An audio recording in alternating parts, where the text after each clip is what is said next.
Bonjour, n'hésitez pas à nous dire si... moi je sais que ma voix ne porte pas trop, alors si jamais vous ne nous entendez pas au fond, n'hésitez pas à faire un petit signe et puis j'essaierai de parler un peu plus fort. Donc avec Raphaël, on est là pour vous présenter entre autres la DIAL, mais surtout pour échanger avec vous sur à la fois les actions que nous portons et puis les ponts qui peuvent être faits avec les actions que vous portez. Euh, on va commencer peut-être par présenter un peu rapidement la DIAL et le plan logement d'abord, le chez-soi et la stratégie de résorption des bidonvilles. L'idée, c'est vraiment d'avoir un temps d'échange un peu conséquent aussi, donc on essaiera de faire un peu court sur cette première partie-là pour que vous puissiez nous poser des questions et peut-être qu'on puisse aussi un peu débattre. Donc la DIAL, la délégation interministérielle à l'hébergement et l'accès au logement, qu'est-ce que c'est? C'est une administration qui a été une direction d'administration centrale maintenant puisqu'elle pilote un programme budgétaire qui a été créé il y a quelques années suite à la crise des enfants du canal et qui a pour objectif d'accompagner les personnes vers le logement et l'hébergement et donc de pouvoir garantir un toit à tous. On travaille avec et pour les partenaires et les personnes.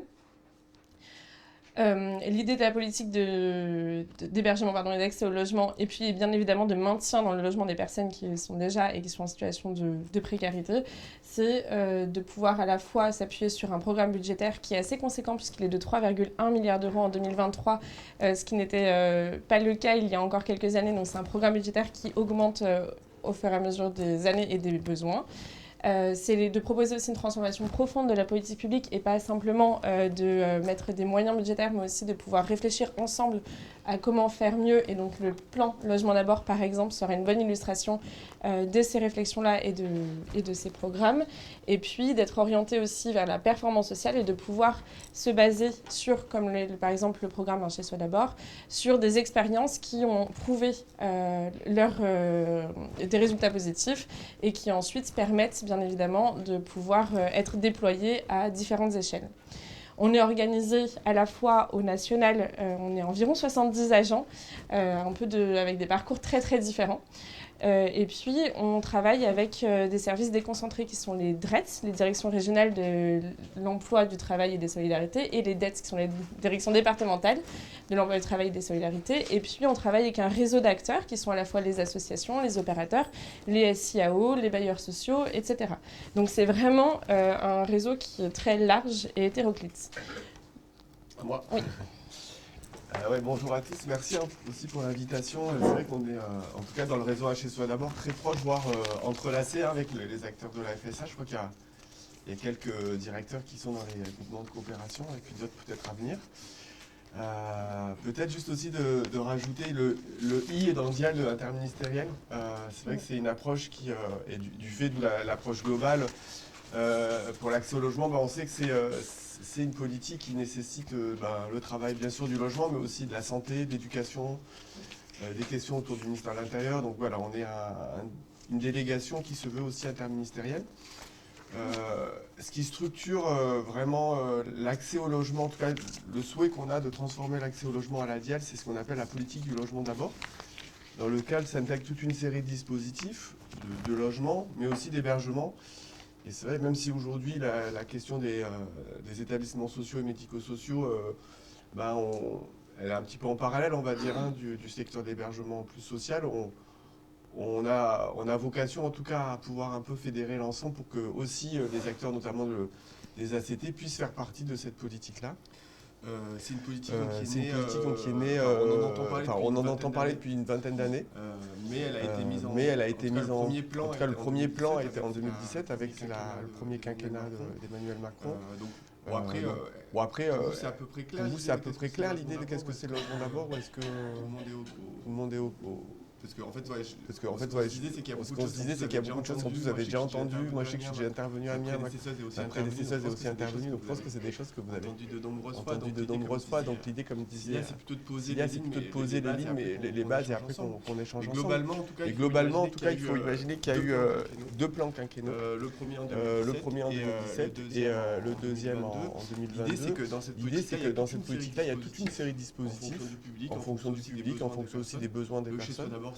d'abord, c'est un de ces dispositifs-là. Mais en plus de cette question-là, il y a aussi des territoires de mise en œuvre accélérée. Il y en a une quarantaine sur le territoire, donc c'est des territoires qui se sont portés volontaires pour faciliter cet essaimage de la politique du logement d'abord. Je pense qu'il y en a dans pas mal de territoires présents ici. Je vois qu'il y a Strasbourg, je sais qu'il y a Chambéry, Marseille, Nice, il y a toute une série. On les a tous sur ce schéma. Je ne sais pas si vous voyez trop bien. Peut-être qu'on pourra transmettre les slides ensuite. L'idée, c'est l'accès direct au logement, ou en tout cas le plus direct possible, parce qu'on sait aussi que à un certain moment, c'est compliqué pour des raisons de stress de logement, mais aussi peut-être pour certaines personnes qui ont aussi besoin de passer par certaines étapes, mais l'idée, c'est que ce ne soit pas des étapes préétablies. On va en fonction des envies et des besoins et des possibilités des personnes. Mais telles qu'au maximum, elles peuvent nous orienter sur ce qu'elles souhaitent. Je ne sais pas si c'est très clair, mais en fait, parce qu'il y a... L'idéal, c'est bien sûr la rue au logement, mais on sait que ce n'est pas tout le temps possible. Mais en tout cas, si ce n'est pas possible, il peut y avoir des étapes. Mais ces étapes-là, elles doivent être à chaque fois pensées avec la personne, et pas dans une idée de capacité ou pas de capacité, de préjuger de la capacité ou pas des personnes. On le met en situation, c'est par rapport à la mise en situation qu'on essaye d'ajuster avec la personne ce qui est nécessaire. Ce qui fait que le schéma classique en escalier, en fait, c'est un escalier qui peut monter, descendre, voire ne pas exister, mais en tout cas, voilà, c'est un escalier qui doit être adapté encore une fois à où en est la personne à l'instant T. Juste, je voulais revenir un tout petit peu derrière, parce qu'il y a, je pense, dans les éléments quand même qui sont quand même majeurs, et ça, je pense que c'est des choses qui vous concernent pour certains, c'est la question de la réforme du SIAO. Qui est quand même l'acteur central dans la politique du logement d'abord. Alors, vous savez probablement qu'il y a une réforme en cours. C'est une réforme qui dure, qui est très longue, parce que c'est quand peut-être 2021, je crois que c'était 2021, le transfert du BOP 77 de la DGCS à la DIAL a fait que, en fait, il y a beaucoup de chantiers qu'on a repris, et qu'on a du coup réadapté à l'aune du logement d'abord, ce qui fait qu'il y a plein de réformes en cours. Et la plus importante, c'est celle du SIAO et celle des CHRS. Et donc, nous, l'idée qu'on a, c'est que ça soit, encore une fois, le SIAO soit l'acteur central pour accompagner les personnes vers le logement et pour vraiment coordonner ces parcours. D'où l'idée aussi, peut-être que dans certaines régions, certains départements à avoir lieu, c'est aussi pourquoi pas que les orientations des ACT, des LAM, des LHSS puissent aussi se faire via le SIAO. Donc ce n'est pas encore le cas et ce n'est pas forcément quelque chose qui va avoir lieu. Mais en fait l'idée... En tout cas moi. Alors, ah oui, c'est pas du tout souhaité. Pas vraiment. Ok.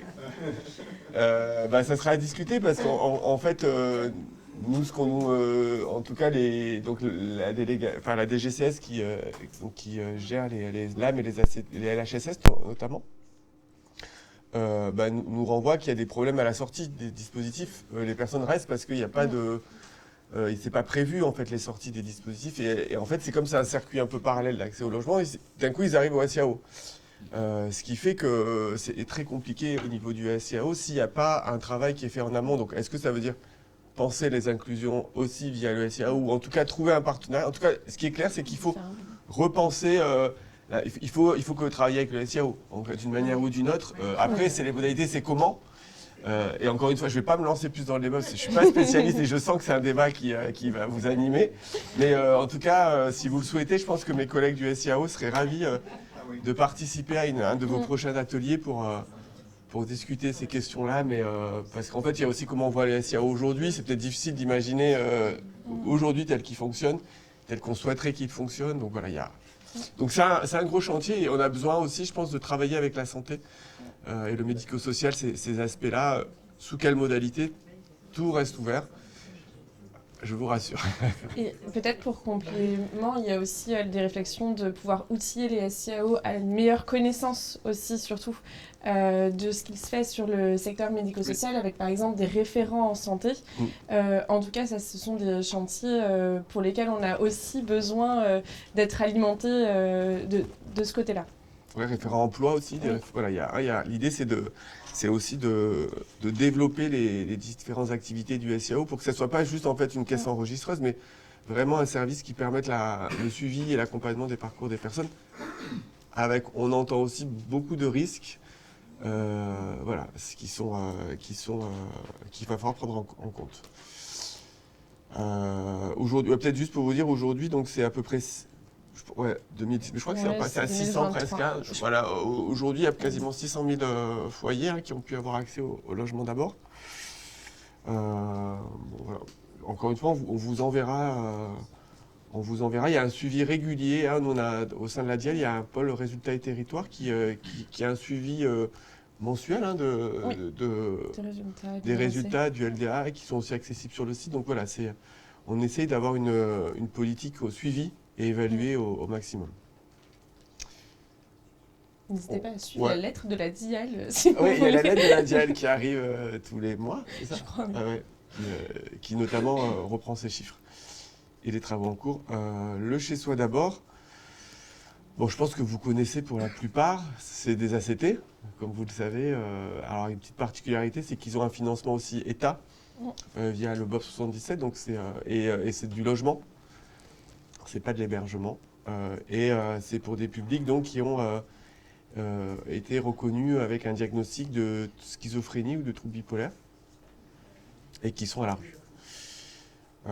Donc il y a un cahier des charges distinct qui s'est inspiré largement du cahier des charges des ACT, mais on a créé un cahier des charges distinct et donc il y a un suivi aujourd'hui en direct de la DIAL de la mise en place de ces dispositifs. J'ai mis un peu des images qui représentent un peu ce que c'est le chez-soi. On voit en haut à droite, c'est une VAD, mais ça je pense que du coup ça ressemble beaucoup au VAD que vous faites. L'idée, c'est qu'elle est souvent faite, voire quasiment 90% des cas, en binôme.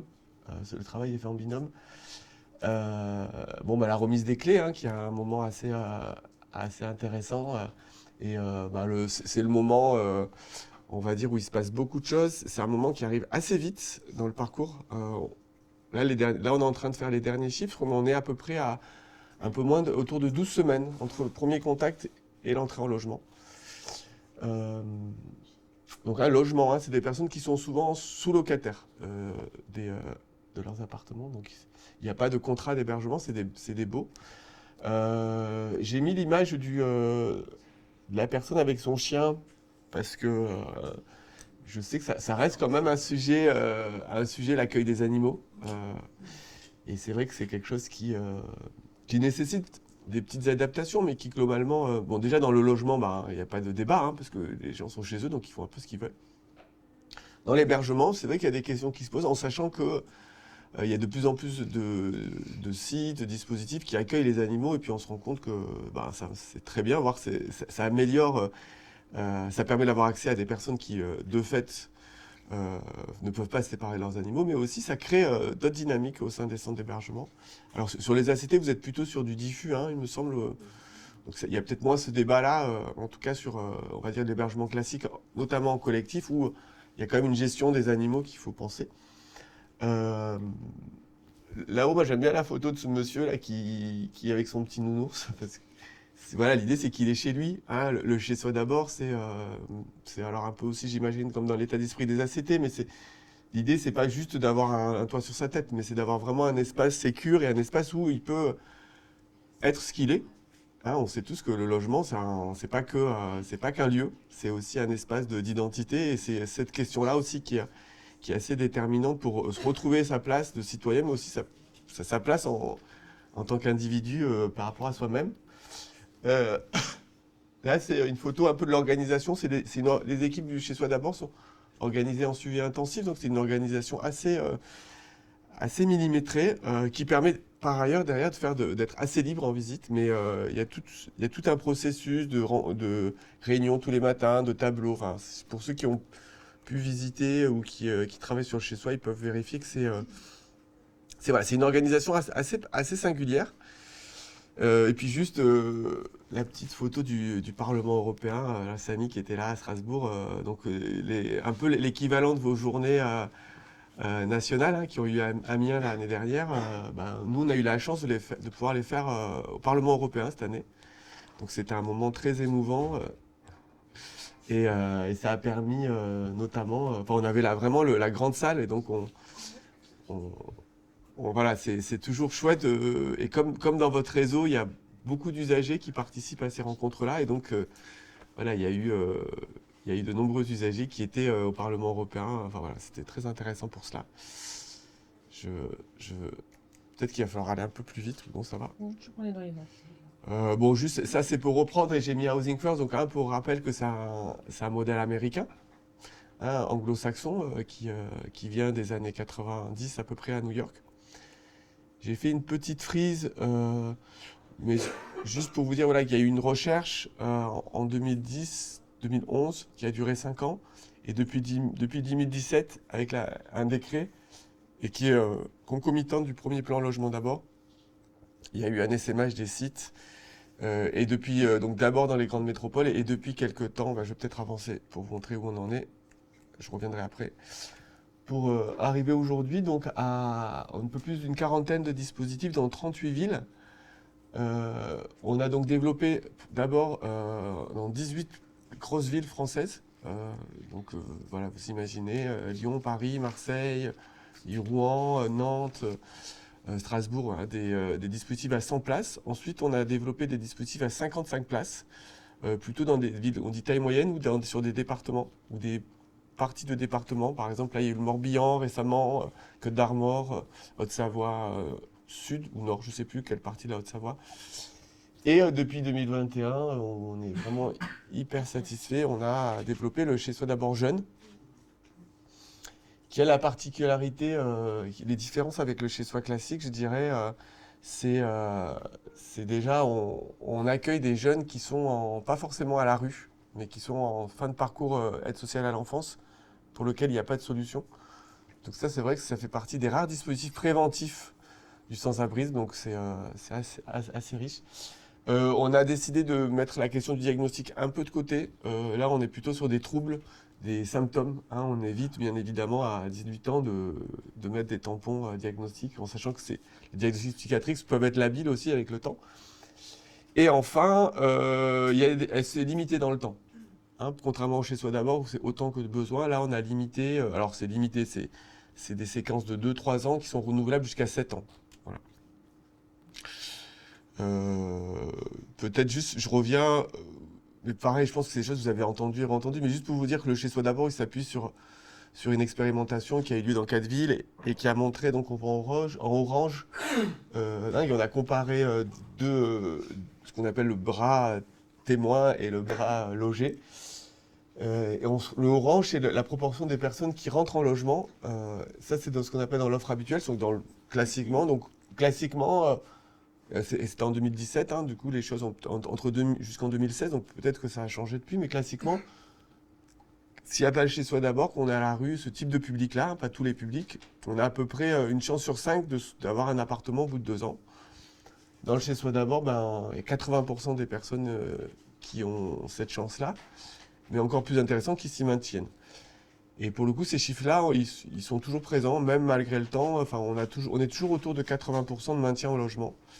Pas forcément dans le même logement. Il y a beaucoup de déménagements au sein du chez-soi, ce qui peut provoquer des complications au niveau de la gestion locative. Mais voilà, on arrive à maintenir ces chiffres-là. Et aussi, comment on avait pu négocier avec le gouvernement de l'époque, qui n'était pas forcément un gouvernement hyper humaniste, comment on peut développer ce dispositif en leur montrant qu'en fait, qu'en faisant ça, on peut travailler à coût constant. Bien sûr, notre idée, c'était pas de diminuer les coûts, mais en fait, montrer qu'en fait, avec l'argent disponible, on pouvait faire mieux, et notamment permettre aux personnes d'être moins hospitalisées, moins longtemps. Et c'est là-dessus qu'on a pu éviter des coûts évités qui sont de l'ordre de 14-15 000 euros, qui sont aujourd'hui les coûts du dispositif Chez Soi d'abord. Aujourd'hui, donc double financement Ondam à 7 500 euros la place. Donc c'est à peu près un quart du dispositif ACT généraliste. Et 7 300 au niveau de l'IML, du BOP 177, sur la partie logement. Donc on arrive à peu près à 15 000 euros la place. Et peut-être pour conclure, Ce qui est intéressant, enfin, en tout cas, ce que nous, aujourd'hui, que le réseau, comme vous avez vu, qui est un réseau assez solide, qui compte à peu près 180 organisations, parce que le Chez Soi d'abord, donc c'est des groupements de coopération.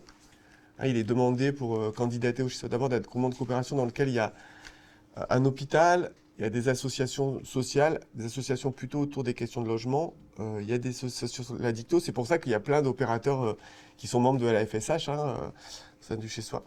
Et l'idée, c'est aujourd'hui, c'est que maintenant que c'est quand même, cette politique est installée et qu'au niveau, les pratiques sont quand même assez solides au niveau du dispositif, c'est de pouvoir aussi essaimer, que ce soit au niveau du cadre du logement, pour accompagner la mise en place de la politique du logement d'abord pour d'autres publics, et au niveau de la santé, pour permettre de développer des dispositifs qui s'inspirent. Donc là, j'en ai mis quelques-uns. Aujourd'hui, il y a une expérimentation sur l'alternative à l'incarcération qui est en cours sur Marseille.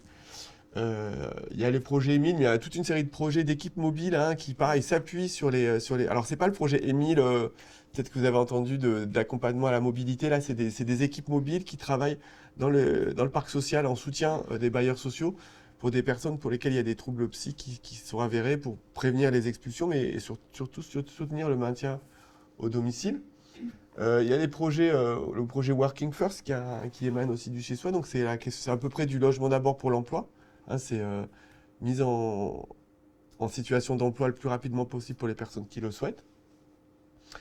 Il y a un projet de lieu de répit aussi qui est en cours. Donc c'est un lieu pour des personnes qui sont en difficulté ou dans leur logement ou qui ont des problématiques, notamment par rapport à des problématiques de santé psychique un peu en crise, mais pour lequel l'hôpital n'est pas forcément la solution la plus adaptée à l'instant T.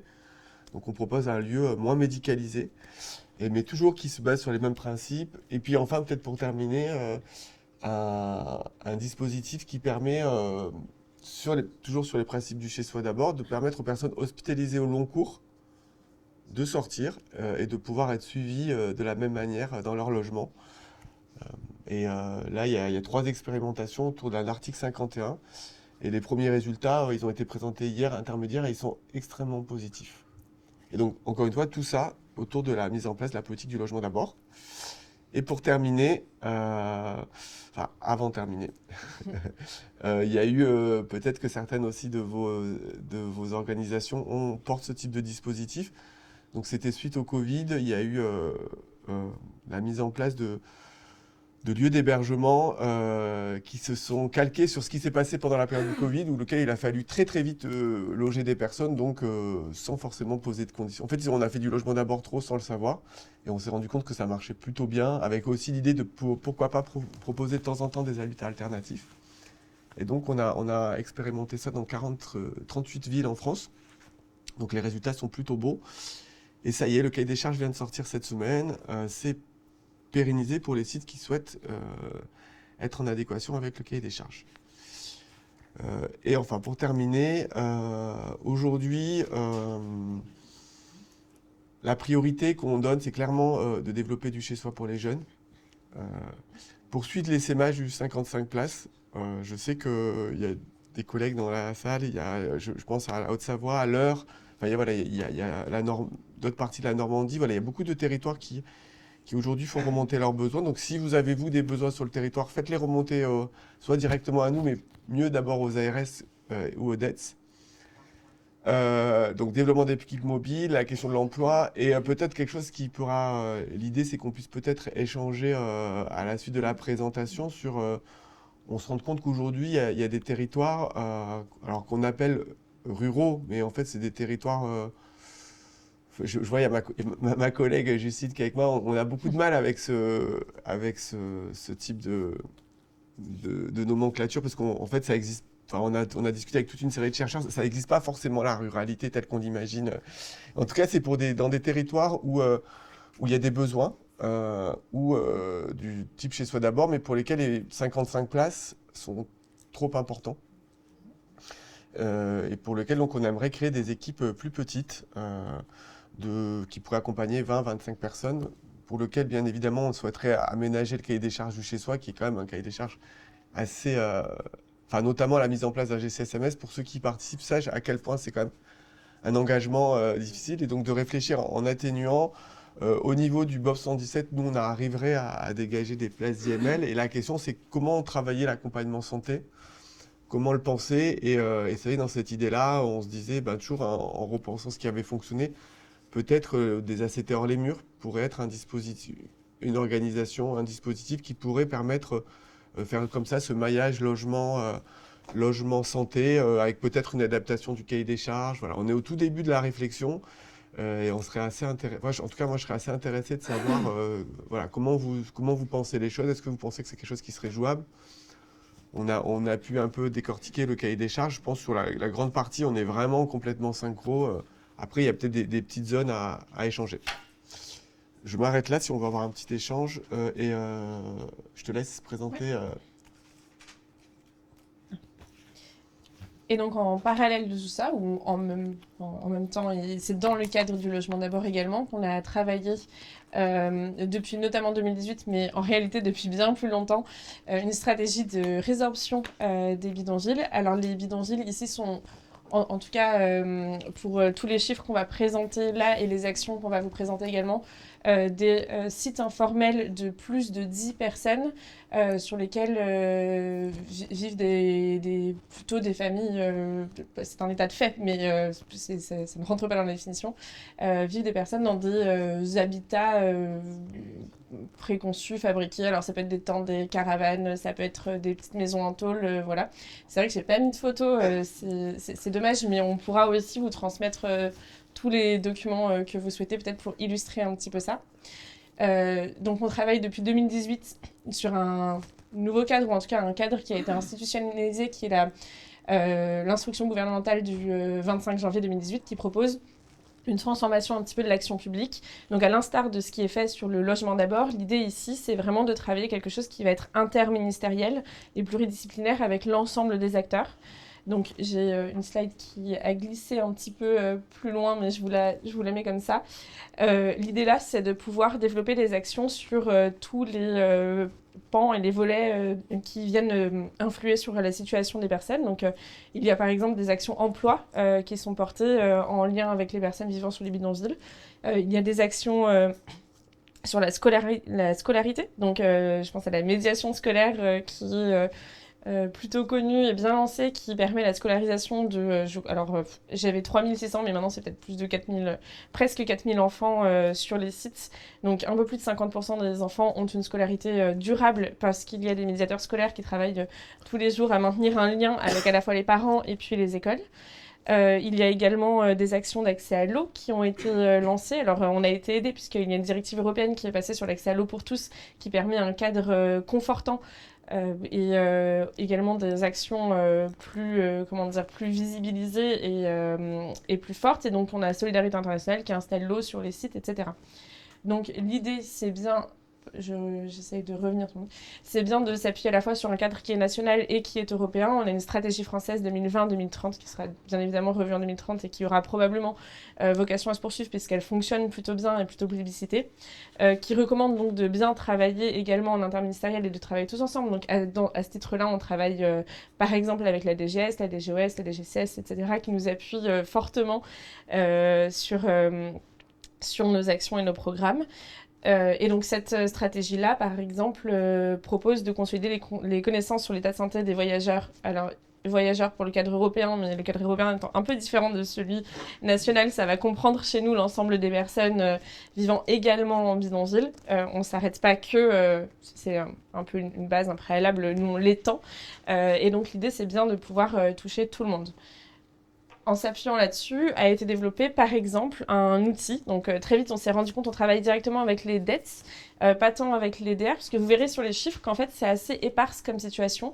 On a rarement sur une région plusieurs départements touchés, ou sur quelques grosses régions, je pense notamment à Aura, mais donc on est souvent directement avec les DETS, et donc on avait besoin d'un outil pour pouvoir centraliser, faire un peu de production de connaissances justement, et savoir à la fois quelles étaient les personnes qui vivaient sur les bidonvilles, quelles étaient leurs situations, où est-ce qu'elles étaient, comment ça se passait, et quelles étaient les actions qui étaient portées sur ces territoires-là et sur ces sites, notamment parce que que ce sont des publics qui sont très éloignés, qui sont éligibles à environ tous les dispositifs qu'on connaît pour les personnes en situation de grande précarité.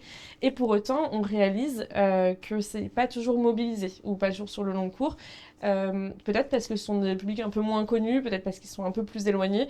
C'est probablement un conglomérat de plein d'hypothèses, mais donc on a monté une plateforme numérique qui s'appelle la plateforme numérique Résorption des bidonvilles, qui nous permet, nous, de recenser un petit peu les sites. Alors, l'idéal, c'est l'intégralité des sites, bien évidemment, puisque par définition, ce sont des sites qui sont mouvants pour plein de raisons. On n'est pas toujours, ça demande une mise à jour régulière, donc on n'est pas toujours tout à fait exhaustif. Pour autant, ça nous permet quand même d'avoir un bon panorama de ce qui se fait sur l'ensemble des territoires. L'idée, c'est aussi de recenser les actions pour pouvoir savoir un petit peu ce qui est mobilisé, ce qui est fait. Je vous présenterai un petit peu le nombre d'actions santé qui sont recensées sur les sites. Il y a la médiation santé, il y a la médiation sanitaire, il y a des équipes mobiles qui passent, mais il y a aussi les PMI, enfin voilà. Et l'idée, c'est aussi de permettre aux acteurs de pouvoir se coordonner sur le terrain. Alors, c'est pas qu'un outil de reporting national, c'est aussi un outil pour les acteurs de pilotage de leurs actions et de coordination entre eux. L'idée, c'est qu'il y a des petits journaux de sites. Je pense par exemple à une visite de site que j'avais fait avec Médecins du Monde qui fait du coup de la médiation en santé dans le 93 notamment.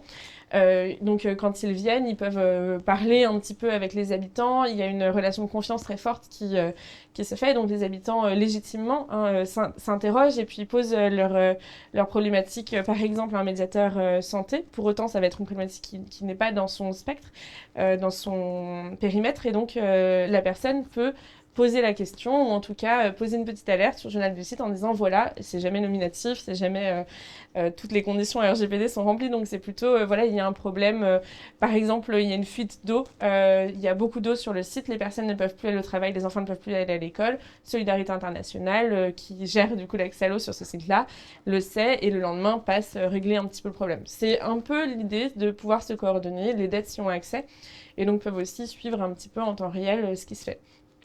Donc c'est à la fois un outil de pilotage national et à la fois, surtout en fait peut-être même d'ailleurs, un outil de coordination pour les acteurs. L'idée pour nous, c'est que c'est une plateforme numérique et qui est mouvante. Et donc, c'est de pouvoir la réajuster en fonction des besoins des uns et des autres. Alors, je ne vous fais pas de petite présentation, parce qu'on n'a pas le temps et puis les outils informatiques ne sont pas ma spécialité, mais en tout cas, il y a toujours des possibilités d'avoir des petites présentations de prise en main par les chargés de déploiement qui sont, eux, très techniques et très compétents et qui peuvent un petit peu expliquer ce que c'est. Et il y a possibilité pour tous les acteurs qui souhaitent se mobiliser sur les sites ou en tout cas en savoir plus et qui travaillent bien évidemment avec l'État, de pouvoir avoir un accès, en tout cas sur un territoire donné, avoir avec les dettes en priorité, et puis évidemment d'avoir un petit échange avec nous, c'est toujours intéressant. Peut-être pour les chiffres et le cadre, donc on a environ 15 000 personnes, c'est les chiffres du 30 juin. J'ai revérifié hier, ça n'a pas beaucoup bougé, et puis comme c'est toujours un peu fluctuant de les photographier à l'instant T, ça fonctionne bien. Donc au 30 juin dernier, on avait environ 15 000 personnes qui vivaient sur 580 sites. Je le disais tout à l'heure, de plus de 10 personnes. Ce sont les chiffres métropolitains. On a peu d'informations sur les Outre-mer, mais de ce que je comprends aussi, de toute façon, vous êtes plutôt, votre territoire est plutôt la France métropolitaine également. Non. Non. Il y a plutôt une ouais. Pardon. Bon. Ouais. Et alors, okay. C'était à Martinique le précédent congrès. Ah oui, c'est vrai. Ah oui, c'est vrai. On en a parlé en plus il n'y a pas longtemps, je me souviens. J'en ai entendu parler. Je suis un peu jalouse, mais...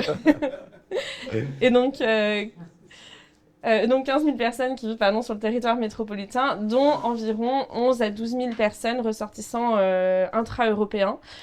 Cette donnée, on la suit notamment parce que pour la question de l'accès aux droits, ça nous semble important sur la couverture santé, puisque on réalise qu'à la fois, on a une grande partie des personnes qui sont ressortissants européens et qui travaillent d'ailleurs, et qui donc pourraient ouvrir des droits, par exemple, à la PUMA ou la CSS, etc., et qui en fait finalement n'y ont pas accès. Donc une majorité de ces personnes-là bénéficient de l'AME, donc ça fait partie aussi d'objets de discussion qu'on a avec la DSS qui nous appuie beaucoup pour revoir le cadre, le travailler, le comprendre, que ce soit pour nous ou pour les acteurs.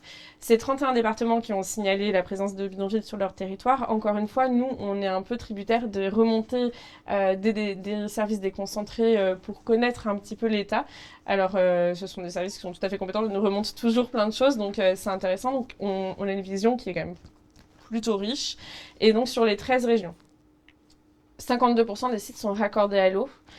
C'est une statistique qui est en montée constante, puisque notamment depuis 2020, mais encore plus depuis 2022, puisqu'il y a une transposition de la directive européenne dont je parlais tout à l'heure, qui garantit l'accès à l'eau potable pour tous. Il y a des raccordements sur sites qui sont faits et prévus. C'est un chiffre qui sera probablement jamais complètement de 100%, puisque comme je le disais tout à l'heure, puisque les sites sont mouvants, ça nécessite toujours un petit temps de latence pour savoir où est le site, rencontrer les personnes, puisqu'on ne met aucune action sur bidonville sans en avoir parlé avec les personnes qui vivent sur place. L'idée, c'est aussi d'être dans la co-construction des actions, à la fois puisque c'est comme ça qu'on est au plus proche des besoins, et à la fois parce qu'il faut que les personnes puissent s'en emparer entre guillemets correctement. Les objectifs poursuivis, c'est à la fois de développer la sécurisation des conditions de vie. Donc on a aussi des gros volets, j'en ai pas trop parlé là, mais lutte contre la traite des êtres humains qui montent un petit peu et qui sont très forts, puisque ce sont des personnes en situation d'extrême vulnérabilité, donc très vulnérables sur l'économie parallèle, bien évidemment, comme on le sait. Des actions en faveur de l'accès aux soins, qui sont des problématiques qui sont remontées très souvent, notamment par les médiateurs scolaires, puisqu'ils sont très proches des personnes, notamment des parents, ont beaucoup d'informations. Et donc, on a des binômes de médiateurs scolaires et de médiation en santé qui commencent à se créer un petit peu. Je crois que c'est le cas dans le Nord. Et c'est très intéressant, donc ça permet à la fois de venir un peu sur tous les volets, et les médiateurs scolaires sont un soutien très important pour les médiateurs sanitaires et vice-versa. On sait aussi que l'école, c'est un levier très fort d'accès à la santé, notamment pour les enfants, avec forcément les visites médicales scolaires, avec la vaccination, etc.